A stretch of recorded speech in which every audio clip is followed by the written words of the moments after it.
Hey there, gaming enthusiasts! Welcome back to our channel. Today, we're taking a closer look at the Miyoo Mini, the Matchbox-sized handheld emulator that took the gaming world by storm last year. While it's received heaps of praise, we're here to uncover the often neglected negatives of this highly sought-after device. So if you want to ensure you get the most out of your hard-earned money, stick around because we're about to reveal the untold truths about the Miyoo Mini. But before we begin, if you enjoy this type of content, please like and subscribe. Now, let's jump right into it. Specs.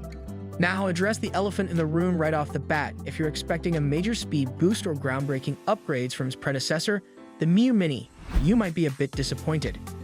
The internal specs remain identical, leaving us with a feeling of indifference towards this newer model. However, don't click away just yet. The Miyoo Mini Plus does bring some notable improvements to the table.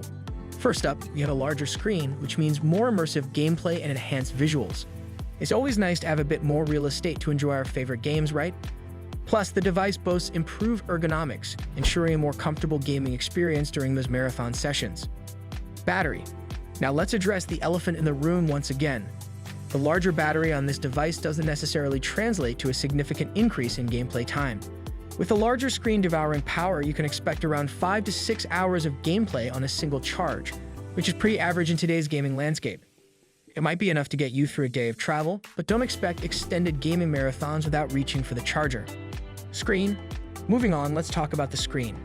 Just like its predecessor, the Miyoo Mini, the screen takes up roughly half of the device's face, ensuring maximum immersion during gameplay. The display itself is vibrant and bright, featuring a perfect 4:3 aspect ratio that's ideal for playing old-school games. The small bezels surrounding the screen give it a modern and sleek look, which is definitely a plus. Additionally, the Miyoo Mini Plus comes with a glass cover, adding a touch of premium feel to the device. Below the screen, you'll find the action buttons and D-pad, along with the Start/Select and menu buttons. Now, here's where things get interesting.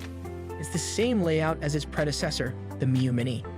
While the D-pad performs admirably with nice direction and responsive feedback, its size is appropriate for a handheld of this stature, ensuring a smooth gaming experience. The action buttons sit high out of the shell, which some gamers appreciate, and feature a glossy material with inspiration drawn from the SNES.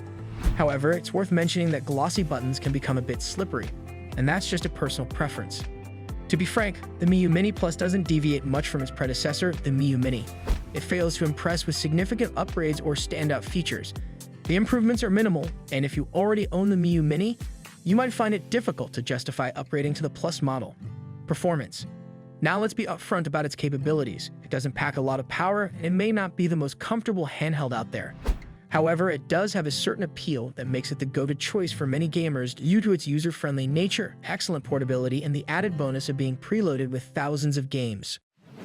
The stated specs of the Miyoo Mini Plus allow it to emulate most games up to and including the PlayStation 1, which is honestly all you need from a device of this size. The 4:3 screen aspect ratio makes retro games a joy to play, especially those beloved Game Boy Advance classics. In fact, this handheld excels when it comes to Game Boy Advance games. The screen size, vibrant saturation, and comfortable shoulder buttons combine to create one of my favorite GBA retro handheld experiences. And don't worry, your favorite consoles like NES, SNES, Mega Drive, and Neo Geo work seamlessly on this device as well. During testing, I found that the Miyoo Mini Plus handled PlayStation 1 games without any major issues, delivering a smooth and enjoyable experience.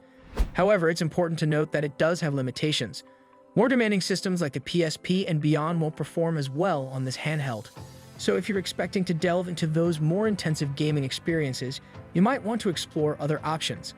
To sum it up, the Miyoo Mini Plus is a casual handheld that strikes a balance between ease of use, portability, and preloaded games.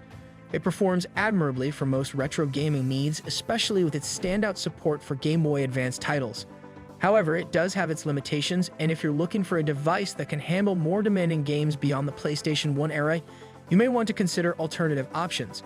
So choose wisely, fellow gamers, and keep your gaming adventures alive. And that's a wrap for today's video on the Miyoo Mini Plus. We've covered its strengths and weaknesses, giving it a fair evaluation. Now it's up to you to decide if it's worth your consideration.